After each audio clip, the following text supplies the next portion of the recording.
Oh wow. So I'm here at Pittlands Lake. Pittlands Lake's in Ormsmondon. I've been fishing for about 4.5 hours. I've had one carp.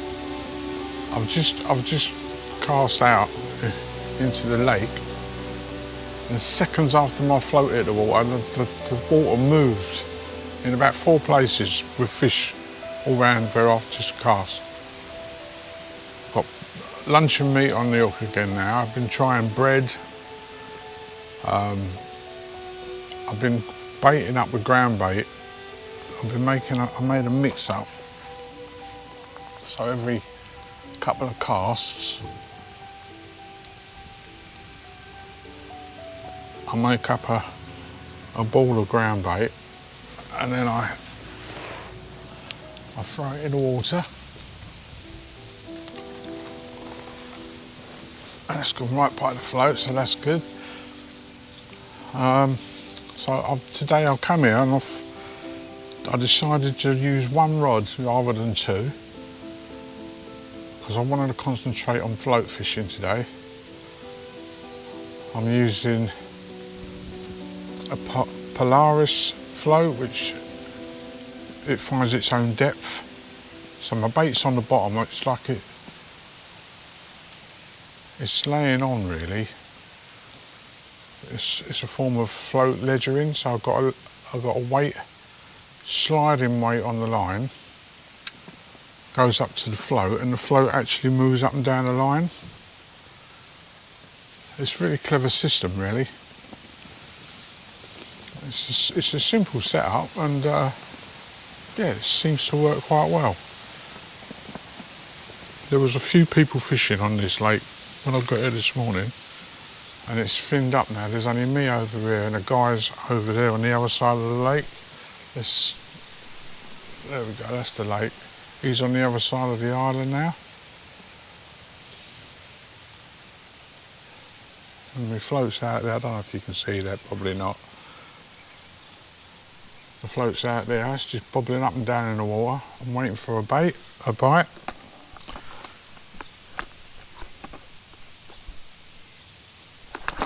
Oh. But yeah, there's fish all round where I'm fishing.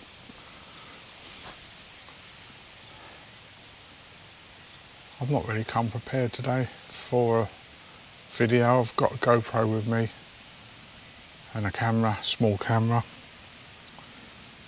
Guys, all round where my float is, there's bubbles. There's fish on the bottom. Now they're feeding on the ground bait that I'll just put in there, and my luncheon meat on a hair rig is right next to that. So I'm just waiting for that float to go under.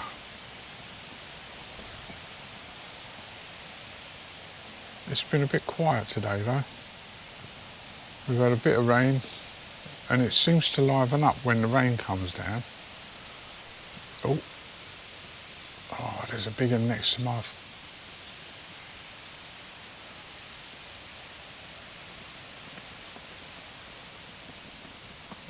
They're teasing me.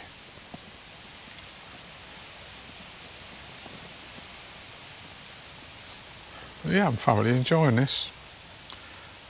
I normally fish ledger rod out at the same time as when I'm floating, but because there were so many people this morning on the water, I've decided to use one rod. It's nice to have a go on the float, isn't it? Just concentrating on the one thing.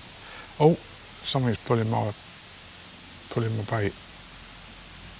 That went sideways, so that is a bite. So there's something interested in my bait. There it goes again. It's moving around, but not enough to strike. God, the water's alive out there. And the other one is close in here to the margin, about 10 foot from the bank.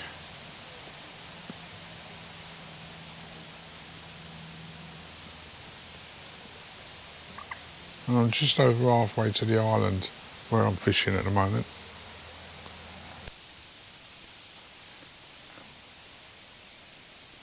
Bait's gone, look at that.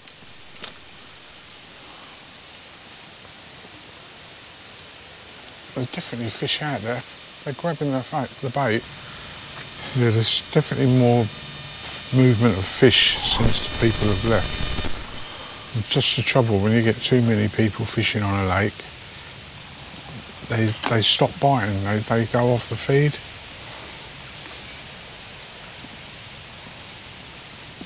So now there's only 2 of us and they're looking for grub.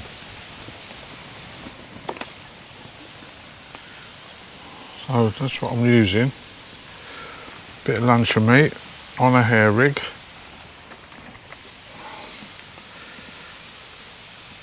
So we push the needle through the luncheon meat.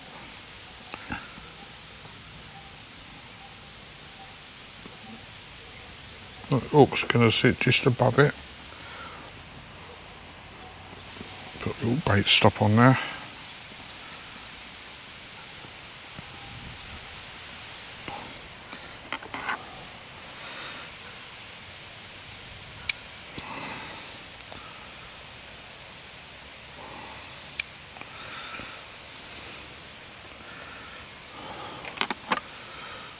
A simple little setup. With the hooks just above the needle, above the bait. So that's good. That's all looking rather good. Get rid of that little bit of jelly, don't want that.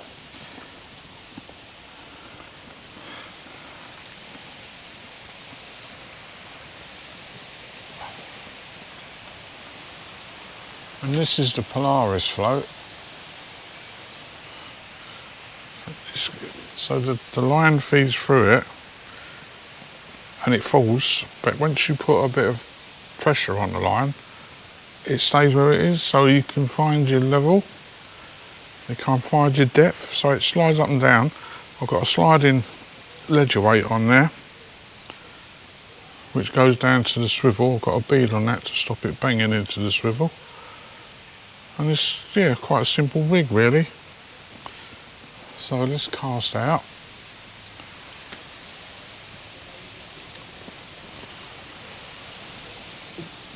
Get that back in the water.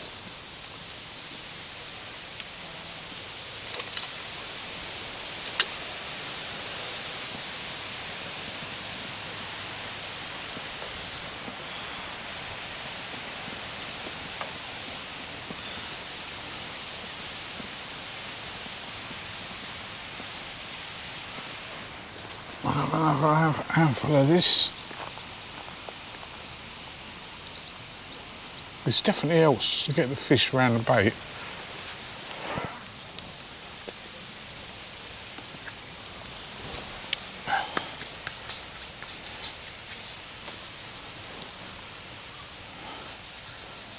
Yeah, it brings them into the swim. Yeah, look, the water's moving again. And fish around where the float is.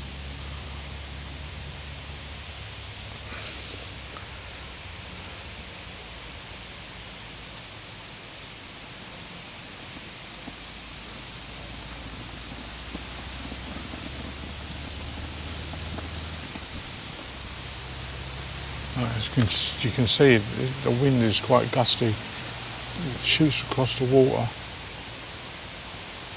That's a fish. And that's about 10 foot from the float.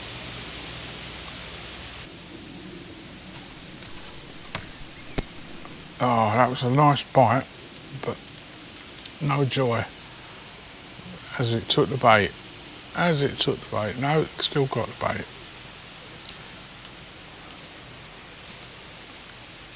So we'll have another go. We'll cast at the same place. That's better. Right, so we pull that over where we want it and then sink the line. Very important to sink the line.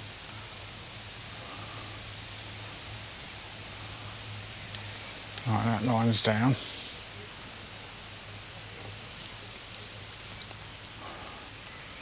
So now the wind won't affect the float so much.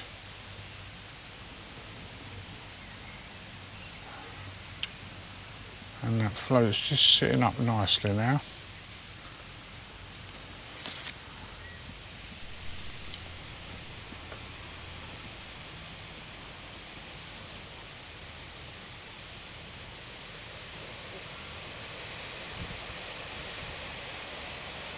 See that at the back there, that ripple there? That's another fish. And in front now, they're all round, look, they're all round the float. It's alive. Oh, there we go. What they do, they suck on that bit of luncheon meat and it goes in and out, and it's not until they really take it that the hook goes in, and then it, like that. Oh, they're just not taking it in, are they? But they're playing around with it. Still on now.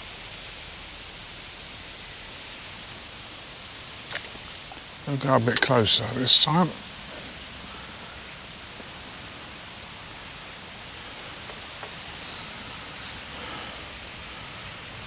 The thing is, you can try all different places, in and out, short, far out.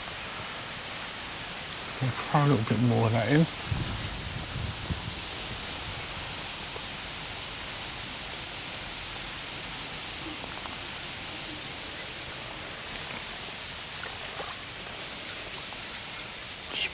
Just bring them in to where the float is and where the bait is. Oh, there's a little tap. Now a carp will take that bait in without even thinking about it. I've got a feeling a lot of these bites are bream, because I know there's bream in here. I've caught a few. You just got to be patient. This is what fishing is all about, being patient.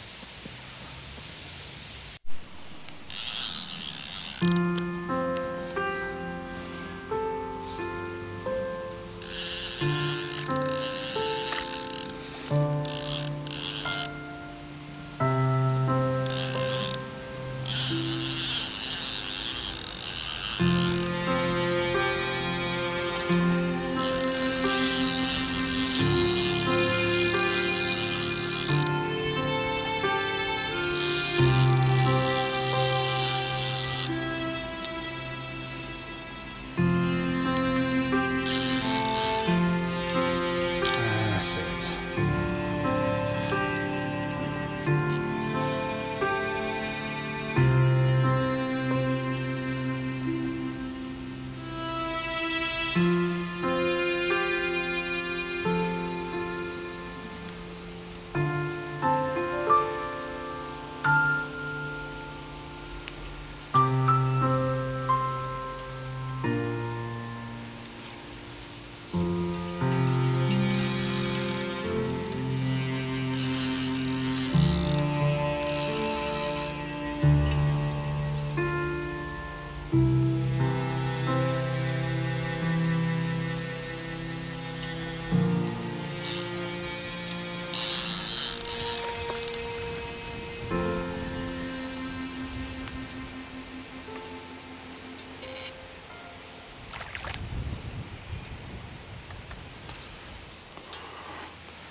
Wow, that was a fight and a half.